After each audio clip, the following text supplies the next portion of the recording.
देश भर के फाइनल ईयर के स्टूडेंट्स इस वक्त संकट की घड़ी में हैं और ये संकट की घड़ी इस डिसीजन की वजह से है जो कि एग्ज़ाम कंडक्ट कराए जाने को लेकर के जारी की गई हैं।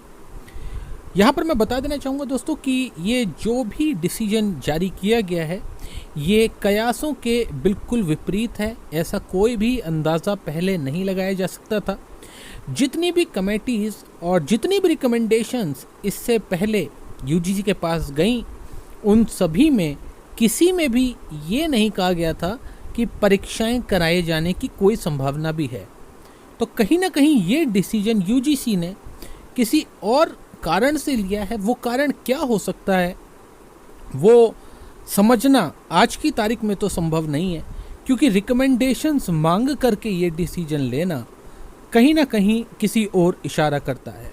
जहाँ तक इस ट्वीट की बात है, आप इसके पॉइंट नंबर 1 में इस वक्त अपनी स्क्रीन पर देख सकते हैं कि फाइनल ईयर के अलावा बाकी सभी छात्रों के लिए इंटरनल असेसमेंट के आधार पर उन्हें मार्किंग दी जाएगी, उनके लिए परीक्षाएं आयोजित नहीं की जाएंगी।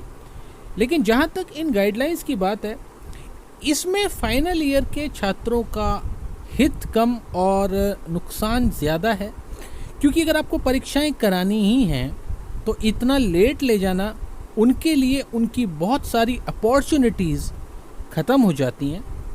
आपने बहुत सारे जो पेपर्स हैं, एंट्रेंस पेपर्स हैं, जिसके लिए बच्चे फाइनल ईयर के पेपर देने के लिए अप्लाई करते हैं, उन सब से कहीं ना कहीं वंचित कर दिया। या तो उनकी भी डेट को उतना ही पोस्टपोन किया जाए जितना कि इन परीक्षाओं को किया गया है, फिर तो उनका इतना नुकसान चलो शायद ना हो।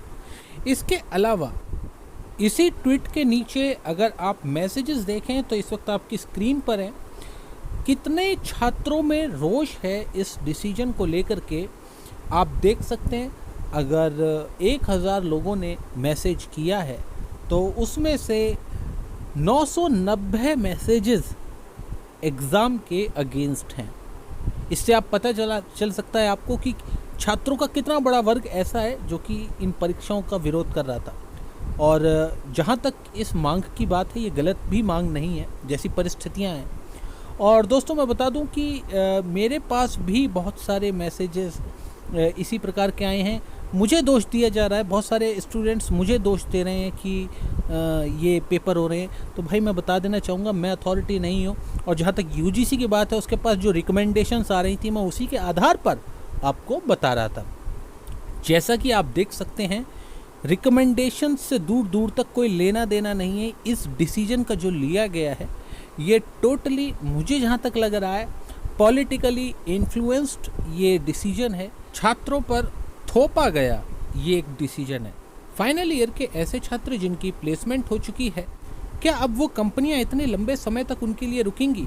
क्या उन कंपनीज के लिए कोई नोटिस जारी किया गया? अभी तक तो नहीं किया गया। तो कहीं ना कहीं ये छात्रों के कितना हित में है ये डिसीजन समझ में आ रहा है।